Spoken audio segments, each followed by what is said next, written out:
کہ اللہ تبارک و تعالیٰ نے اسے قرآن پاک کی آیت نازل فرما کے اس کے اندر بیان فرما دیا۔ اور یہ جو آیت ہم نے سنی، دعا کیا کی تھی؟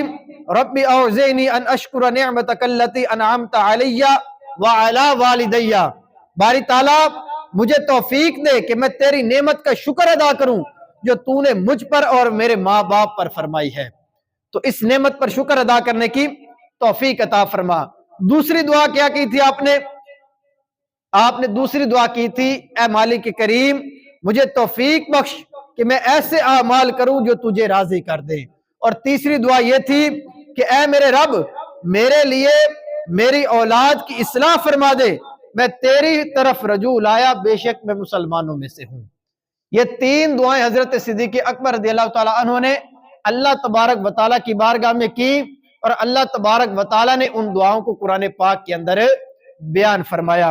اور حضرت صدیق اکبر رضی اللہ تعالیٰ عنہ آپ کی ان دعاؤں کا نتیجہ کیا ہوا، ان دعاؤں کا اثر کیا ہوا، اس کو بھی اللہ تبارک و تعالیٰ نے قرآن پاک میں بیان فرمایا ہے۔ فرمایا کہ یہی وہ لوگ ہیں جن کے اچھے اعمال ہم قبول فرمائیں گے اور ان کی خطاؤں سے درگزر فرمائیں گے، یہ لوگ جنت والوں میں سے ہوں گے، یہ سچا وعدہ ہے جو ان سے کیا جاتا ہے۔ جب حضرت صدیق اکبر رضی اللہ تعالیٰ عنہ نے یہ تین دعائیں کی تو ان کا نتیجہ کیا ہوا کہ اللہ تبارک و تعالیٰ نے حضرت صدیق اکبر رضی اللہ تعالیٰ عنہ سے تین وعدے فرمائے۔ نمبر ایک کیا وعدہ فرمایا؟ یہ وہ شان والے ہیں جن کے نیک اعمال قبول ہو گئے ہیں۔ ہم کوئی نیکی کرتے ہیں نا، ہم امید رکھتے ہیں کہ اللہ تبارک و تعالیٰ میری یہ نیکی قبول فرمائے گا، میں نمازیں پڑھ رہا ہوں، میں روزے رکھ رہا ہوں، میں غریبوں کی مدد کرتا ہوں، اللہ تبارک و تعالیٰ میری یہ نیکی قبول فرمائے گا۔ ہم امید رکھ سکتے ہیں، یقین سے نہیں کہہ سکتے۔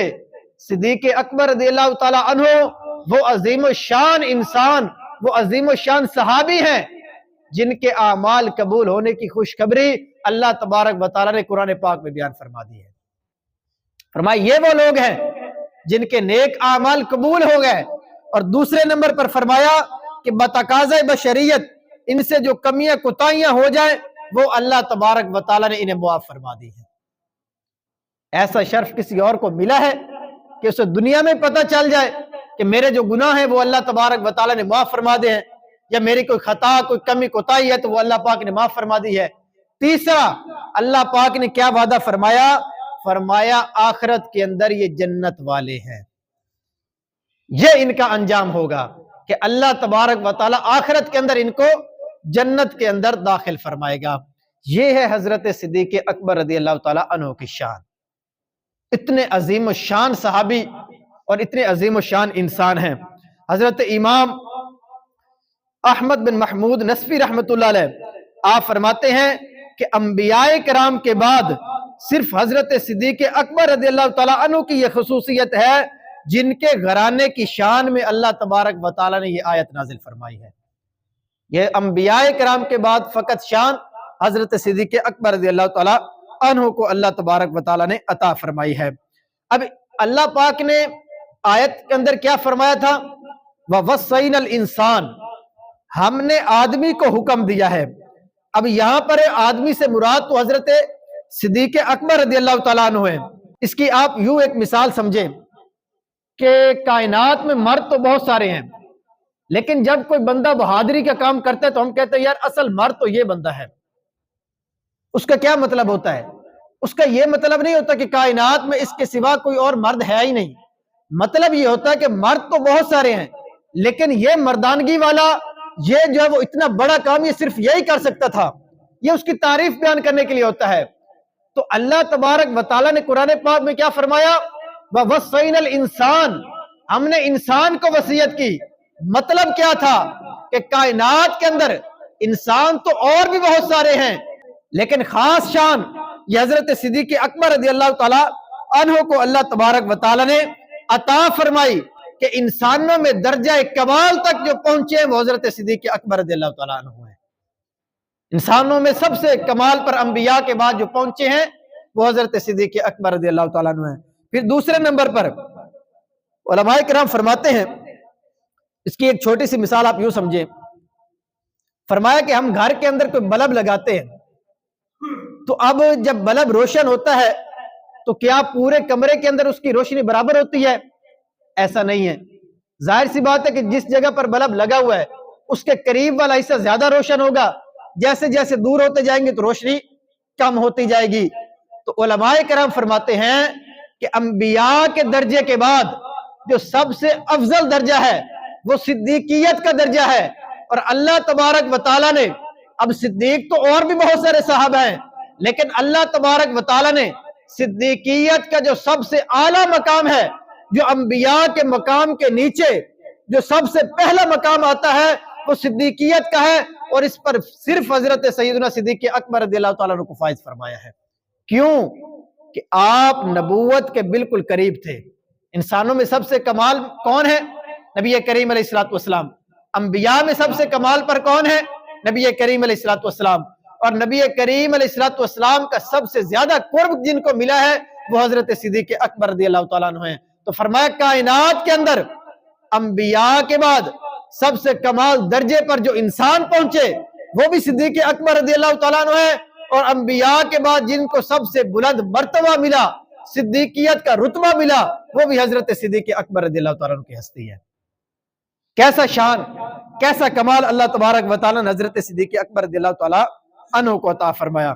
صحابی رسول حضرت سیدنا عبداللہ بن عمر رضی اللہ تعالیٰ عنہ، آپ سے روایت ہے، فرماتے ہیں نبی کریم علیہ الصلوۃ والسلام نے ارشاد فرمایا لو وزن ایمان ابی بکر بایمان اہل الارض لرجح۔ حدیث پاک کے الفاظ پر غور کیجئے گا، یہ نبی کریم علیہ السلام کا فرمان ہے۔ فرمایا اگر ترازو کہ ایک پلڑے میں ابو بکر کا ایمان رکھ دیا جائے، دوسرے پلڑے میں تمام اہل زمین کا ایمان رکھ دیا جائے، تو حضرت صدیق اکبر رضی اللہ تعالی عنہ کا ایمان تمام اہل زمین کے ایمان سے وزنی ہو جائے گا۔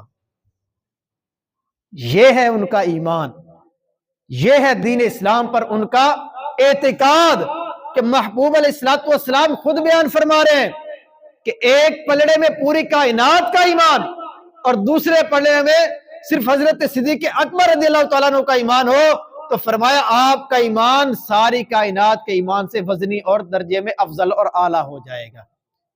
یہ شان ہے حضرت صدیق اکبر رضی اللہ تعالیٰ عنہ کی۔ پھر نبی کریم علیہ السلام نے ایک اور حدیث پاک میں فرمایا کہ میں نے دیکھا کہ میں جنت میں داخل ہوا ہوں، پھر ایک ترازو لایا گیا، اس کے ایک پلڑے میں مجھے بٹھایا گیا، دوسرے پلڑے میں میری ساری امت کو بٹھایا گیا۔ تو نبی کریم علیہ السلام فرماتے ہیں کہ میرا وزن پوری امت سے جو ہے وہ زیادہ تھا۔ فرمایا پھر ایک پلڑے میں میری پوری امت کو رکھا گیا، اور دوسرے پلڑے میں حضرت صدیق اکبر رضی اللہ تعالیٰ عنہ کو بٹھایا گیا، تو ابو بکر رضی اللہ تعالیٰ عنہ پوری امت میں زیادہ وزنی تھے۔ یہ شان ہے حضرت صدیق اکبر کی۔ تو پھر کیوں نہ ہم ان کی سیرت کو بیان کریں، پھر کیوں نہ ہم ان کی سیرت کو پڑھیں، پھر کیوں نہ ہم اپنے بچوں کو ان کی سیرت سکھائیں کہ کیسے انہوں نے اسلام پر اپنا جب وہ سب کچھ قربان کیا، کیسے اسلام کی تبلیغ کی، کیسے تکلیفیں برداشت کی، کیسے نبی کریم علیہ السلام کا سفر و حضر کے اندر ساتھ نبھایا، اور کیسے دین اسلام کی سر بلندی کے لیے انہوں نے اپنا سب کچھ قربان کیا، کیسے انہوں نے پھر جو ہے وہ حکمران بن کے، خلیفہ بن کے مسلمانوں کی خدمت کی اور دین اسلام کی سر بلندی کے لیے کام کیے۔ یہ سیرت ہم پڑھیں گے تو ہمیں پتہ چلے گا نا۔ یہ ہیں ہماری آئیڈیل شخصیات جن کو ہم نے پڑھنا تھا، لیکن ہم نے ان کو چھوڑ کر اور لوگوں کو اپنا آئیڈیل بنایا ہے، اور لوگوں کو آئیڈیل بنانے کے چکر میں ہم دین سے بھی دور ہو گئے اور دنیا بھی ہماری چلی گئی۔ ان کی سیرت پڑھنے کا ہمیں حکم دیا گیا ہے۔ ان کی سیرت پڑھیں گے تو ہمیں پتہ چلے گا کہ اسلام کے اندر کس طرح بندہ رہتا ہے اور کس طرح اسلام کے لیے قربانیاں دی جاتی ہیں۔ آج وہ قربانیاں ہم سے نہیں مانگی جا رہی کہ آپ نماز پڑھنے کے لیے مسجد میں جائیں اور آپ کو پکڑ کر کوئی جو ہے مار مار کے لہو لہان کر دے۔ کوئی ایسا ہے ہمارے ساتھ؟ کچھ بھی نہیں ہے نا۔ ہم آرام سے آتے ہیں، نماز پڑھ کے چلے جاتے ہیں، کوئی ہمیں پوچھنے والا نہیں ہے۔ لیکن انہوں نے نمازیں کیسے ادا کی، انہوں نے اسلام کی تبلیغ کیسے کی؟ کفار کی مارے کھا کھا کے، اور پھر اللہ تبارک و تعالیٰ نے مقام اور مرتبہ بھی ان کو عطا فرمایا۔ اب یہ شان تو تھی حضرت صدیق اکبر رضی اللہ تعالیٰ عنہ کی۔ اللہ تبارک و تعالیٰ نے آپ کے صدقے سے آپ کی اولاد کو کیسا جو ہے وہ شرف عطا فرمایا۔ اسی آیت کے اندر حضرت صدیق اکبر رضی اللہ تعالیٰ عنہ نے دعا کیا کی تھی؟ وَأَصْلِحْ لِي فِي ذُرِّيَّتِي، باری تعالیٰ میرے لیے میری اولاد میں نیکی رکھ دے۔ فرمایا کہ حضرت صدیق اکبر رضی اللہ تعالیٰ عنہ کی یہ دعا بھی اللہ تبارک و تعالیٰ نے قبول فرمائی۔ اب قیامت تک حضرت صدیق اکبر رضی اللہ تعالیٰ عنہ کی جو اولاد میں ہوگا، اللہ تبارک و تعالیٰ حضرت صدیق اکبر رضی اللہ تعالیٰ عنہ کے صدقے اسے بھی نیک صالح اور پرہیزگار بنائے گا۔ یہ شان آپ کی اولاد کو نصیب ہوا۔ اب آپ کی اولاد میں آپ دیکھیں نا کہ کتنی عظیم الشان ہستیاں آتی ہیں۔ حضرت سیدہ عائشہ صدیقہ رضی اللہ تعالی عنہا جو نبی کریم علیہ الصلوۃ والسلام کی زوجہ ہیں، ام المؤمنین ہیں، اللہ تبارک و تعالی نے کیسی شانیں آپ کو عطا فرمائیں کہ سورہ نور کے اندر 18 آیات حضرت عائشہ صدیقہ رضی اللہ تعالی عنہا کی شان میں نازل فرمائیں۔ اور حضرت عائشہ کون ہے؟ حضرت صدیق اکبر رضی اللہ تعالی عنہ کی شہزادی ہیں۔ یہ شان اللہ تبارک و تعالیٰ نے کس کو عطا فرمایا؟ حضرت صدیق اکبر رضی اللہ تعالیٰ عنہ کو اور آپ کے گھرانے کو عطا فرمایا کہ آپ کی جو شہزادی ہیں وہ نبی کریم علیہ السلام کی زوجہ بنی، اور اللہ تبارک و تعالیٰ نے اتنا مقام اور مرتبہ جو ہے وہ عطا فرمایا۔ حضرت عائشہ صدیقہ رضی اللہ تعالیٰ عنہ آپ اللہ پاک کی عبادت کیسے کرتی ہیں؟ علماء نے تھوڑی سی اس کی مثال لکھی ہے۔ فرمایا کہ حضرت عائشہ صدیقہ رضی اللہ تعالیٰ عنہ کی قمیض مبارک میں پیوند لگے ہوئے تھے۔ ایک مرتبہ آپ کے پاس 70,000 درہم آئے، لیکن آپ نے اپنی قمیض نہ سلوائی بلکہ وہ 70,000 درہم غریبوں کے اندر تقسیم فرما دیے۔ یہ ہے حضرت صدیق اکبر رضی اللہ تعالیٰ عنہ کے گھرانے کی اسلام کے لیے قربانیاں۔ اتنا مال ہمارے پاس آ جائے نا تو ہم پتہ نہیں مستقبل کے 100 سال کے منصوبے بنا کر بیٹھ جائیں، لیکن انہوں نے اپنے قمیض کو سلائی بھی نہیں کروایا، پیوند لگا ہوا قمیض پہن لیا، نیا قمیض بھی نہیں سلوایا، اور وہ 70,000 درہم غریبوں کے اندر تقسیم فرما دیے۔ اور ایک موقع پر 1,00,000 درہم کا بھی روایات میں ذکر ہے کہ آپ کے پاس آئے، آپ نے اپنے اوپر خرچ کرنے کے بجائے غریبوں کے اندر تقسیم فرما دیے۔ حضرت عبداللہ بن زبیر رضی اللہ تعالیٰ عنہ حضرت صدیق اکبر رضی اللہ تعالیٰ عنہ کے نواسے ہیں۔ اب آپ نے حضرت صدیق اکبر رضی اللہ تعالیٰ عنہ نے کفار کے سامنے کھڑے ہو کر جو ہے وہ اسلام کی خاطر مارے کھائیں، غار کے اندر اکیلے نبی کریم علیہ السلام کی حفاظت فرمائی۔ تو حضرت عبداللہ بن زبیر رضی اللہ تعالیٰ عنہ جو آپ کے نواسے ہیں، انہوں نے اپنے نانا کی سنت کو کیسے زندہ کیا کہ جب حجاج بن یوسف نے مکہ معظمہ پر جو وہ حملہ کیا تو حضرت عبداللہ بن زبیر رضی اللہ تعالیٰ عنہ ایک موقع پر بالکل تنہا رہ گئے، کوئی بھی آپ کے ساتھ نہیں تھا مکہ مکرمہ خانہ کعبہ کی حفاظت کے لیے۔ لیکن اس وقت حجاج کی جو فوج تھی وہ مکہ کے اوپر خانہ کعبہ کے اوپر پتھر برسا رہی تھی، اور آپ خانہ کعبہ کے سائے میں کھڑے ہو کر اطمینان کے ساتھ نماز ادا فرما رہے تھے۔ آپ کے پاس سے پتھر گزر رہے تھے لیکن آپ نے اپنی نماز جو ہے وہ ادا فرمائی اور اکیلے خانہ کعبہ کی حفاظت کے لیے ڈٹے رہے۔ یہ شان حضرت عبداللہ بن زبیر رضی اللہ تعالیٰ عنہ کو اللہ پاک نے حضرت صدیق اکبر رضی اللہ تعالیٰ عنہ کے صدقے میں عطا فرمائی۔ تو یہ شان ہے حضرت صدیق اکبر رضی اللہ تعالیٰ عنہ کی۔ کل شام 22 جمادی الثانی بن رہی ہے، تو آپ سے یہ التجا ہے کہ ہم جیسے دیگر اتنے سارے ایام مناتے ہیں جن کی نہ شریعت کے اندر کوئی حیثیت ہوتی ہے، نہ بعض اوقات شریعت میں اجازت ہوتی ہے، بس فقط جائز ہوتا ہے لیکن ہم اس میں کئی سارے گناہ کر رہے ہوتے ہیں، تو ان ہستیوں کے ایام ہمیں منانے چاہیے۔ اپنے گھر کے اندر ان کی فاتحہ کا اہتمام کریں، اپنے دفتر کے اندر، اپنی دکان پر اصال ثواب کا نیاز کا اہتمام کریں، اپنے بچوں کو ان کی سیرت پڑھ کے سنائیں تاکہ بچوں کو پتہ چلے کہ ہم نے کن کی سیرت کو پڑھنا تھا اور ہم کن کی سیرت پڑھنے میں لگے ہوئے ہیں۔ تو اللہ تبارک و تعالی ہمیں عمل کرنے کی توفیق عطا فرمائے۔ آخر کے اندر ایک شرعی مسئلہ میں نے بیان کرنا ہے، وہ یہ ہے کہ یہ پہلے بھی ایک مرتبہ بیان کیا تھا، یاد دہانی کے لیے دوبارہ بیان کر دیتے ہیں کہ جب ہم جماعت کے اندر صف میں کھڑے ہوتے ہیں تو آپس میں کندھے سے کندھا ملا کر کھڑا ہونا یہ واجب ہے۔ اگر اس دوران درمیان میں کوئی فرق ہوگا، کوئی فاصلہ ہوگا تو یہ شرعاً ناجائز اور گناہ ہے۔ تو دین اسلام کی یہ خوبصورتی ہے۔ نبی کریم علیہ السلام نے حدیث پاک میں اس کا حکم ارشاد فرمایا ہے کہ جب صف میں کھڑے ہو تو کندھے سے کندھا ملا کر جو ہے وہ کھڑا ہوا کریں۔ فرمایا کہ میں دیکھتا ہوں کہ تمہارے درمیان سے شیطان بکری کے بچے کی طرح جو ہے وہ داخل ہو جاتا ہے۔ وجہ کیا ہوتی ہے؟